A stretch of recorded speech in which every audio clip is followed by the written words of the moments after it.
it's You Are Dead starting down south. Yep, and their opponent's RTA-E will be starting up south.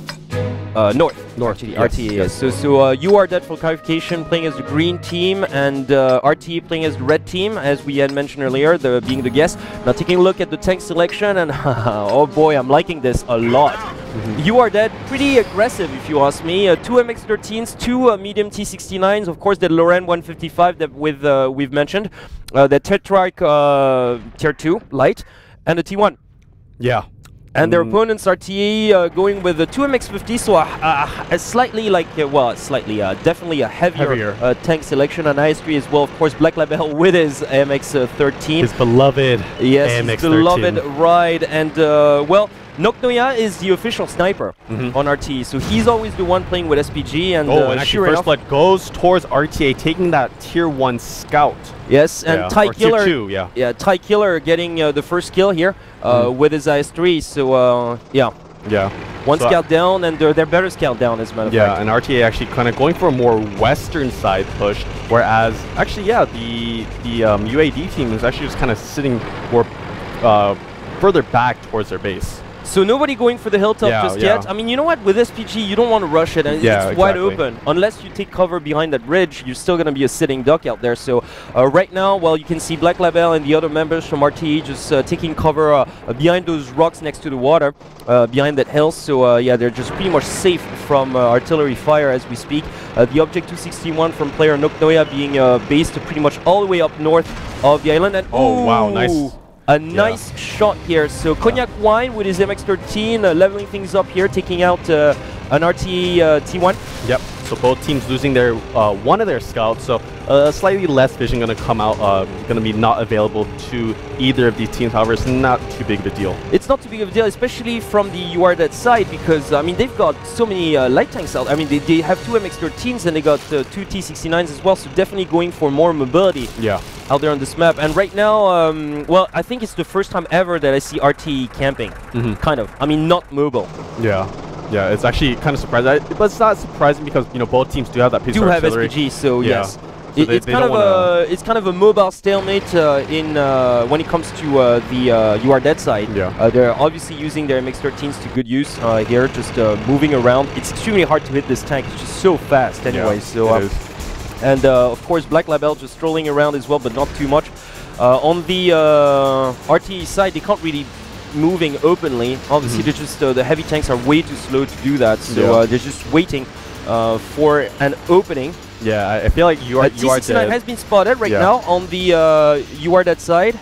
I don't think he's going to be taking any damage because they are quite far away from each other. And You Are Dead team, they know that RTA-E is squatting the island. It's squatting the island, exactly. So they're actually sending 2 of their scouts up towards the kind of northeastern area around that the village. Yeah, around the village. So that could prove to be useful in the long run because they actually can use that area to flank RTA-E. They could, but they would need to send heavier forces for that because right now RTE does have quite a good position in terms of defense and offense. I mean, because they're squatting that western island, they're very close to their starting point. I mean, the heavy forces are, and they can still flank their opponents as well down through the waterways. So yeah, once again, a pretty standard sort of defensive position from both sides. Obviously, RT being the less mobile team because of their heavier tanks, but they finally decide perhaps to go for that hilltop. Yeah, it looks like they're pushing more towards that eastern edge, and actually that one, the RT or the You Are Dead team have 1 MX-13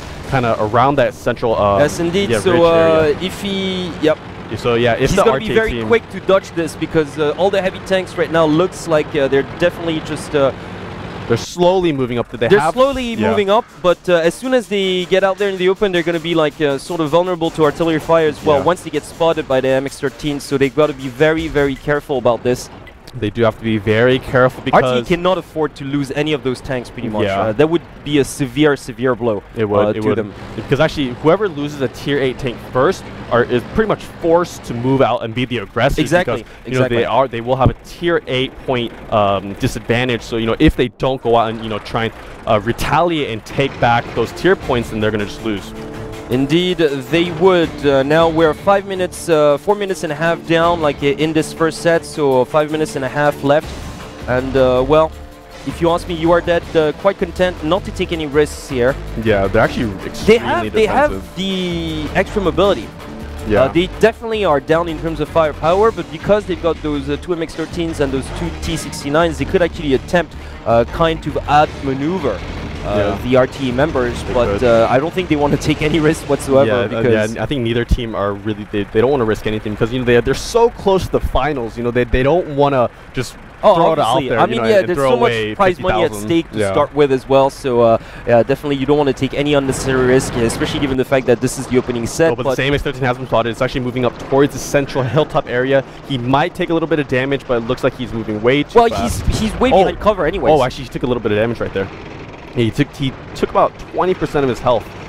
So a little bit a sneak shot, but as long as he stays like behind that ridge, he basically he's not going to be taken out unless he's extremely careless. But yeah, but he definitely has to be careful, or else, you know, it will give his point or his team 8 tier point disadvantage, which is quite consequent as well. And of course, RTA, if they manage to take one of those lighter tanks, well, they definitely have the advantage because of their extra firepower. Like right now, if you ask me, it's up to URDED to make play. I mean, because of their tank selection. Now, RTA cannot afford to just actually go out there in the open and risk those heavy tanks because of enemy SPG. So right now, if anybody's going to make something out of this, it should be URDED, but I don't think they want to risk it. They know their opponents well. I mean, come on. Would you go on a straight-on-fire fight with guys from RTE? Yeah, no. I think not. I think no way. I think not. And I'm sure they've checked like the vids from the round of 16 and the round of 32. They know how much quality there is on the opposing roster. And both teams, they know how good the other team is. I mean, let us not forget, like URDED definitely were impressive as well in their Sweet 16. You know, taking out pretty much was that like V. I was very, very impressed by their display because, you know, at first, like after the round of 32, we had the impression that these guys would just camp pretty much and not move around, but they did offer quite a bit of diversity in their match against V. Now, V were ridiculously aggressive. Yeah, I feel like a little bit too aggressive, and you know, all RTA-E had to do was just, or no, all URDED had to do was just sit back and just wait. Sort of wait, but they did mix it up quite a bit as well. There was some interesting counter-attacking moves as well. Now take a look at this. It looks like RT perhaps sick of waiting. Yeah, possibly. They are actually moving up. Sick of waiting, trying to get a peek, and now because you will notice both that teams actually moving out. Well, sort of, like, because they did notice that those 2 T-69s weren't out there anymore. So it's like, okay, are these guys going for the Eastern Village? So right now it's a push. Definitely RTE pushing towards that central hilltop. They do have firepower advantage here. Yeah, and URDED actually monopolizing that Eastern Village area, so RTA have to be careful of this. They do have to be careful because if they push up the hilltop, they'll be surrounded. Those 2 MX-13s and T-69s, positioned as they are, can inflict plenty of damage. But they spotted the artillery piece, so now they know where it is. So if they decide to use one of the lighter tanks to go and kind of backdoor and kind of take out this piece of artillery, then RTA will be, or URDED will be at a huge advantage. And it does get taken out here. The Object 261 is gone on the RTA side, so with a minute and 40 seconds to go. Yeah, that was a brilliant shot from Cognac Wine, actually. No, actually, no, it was Dr. Y. Yeah, so that Loren 155 just retaliating here, and just that's pretty much going to be it. Oh, but actually, URDED losing another tank, only a T1 though, But RTA looking in a very comfortable position. No, excuse me. URDED looking in a very comfortable position right now. Taking out that piece of artillery is going to be huge now because it's going to force RTA to move out. Though. I mean, there's 1 minute left, and let us not forget, because, you know, RTA did take out the T2. Oh, but an MX-50 going down here as well, so URDED definitely bringing the guns here. Yeah, but they did take out a T69, so URDED actually taking out another RT. Tank here, so another MX-50 is now gone, so definitely URDED with the huge advantage. 50 seconds now left on the clock. Yeah, and it looks like URDED are in a really commanding position right now. It's going to be really hard for them to lose this match because on the RTA-E team, they only have 2 Tier 8 tanks left and only 1 T1, whereas the URDED this is going to be game over. Only 40 seconds now. It's 40 seconds left on the clock, and let's not forget that Loren 155 is still very much alive and shooting on the URDED side, so it's not like Black Label.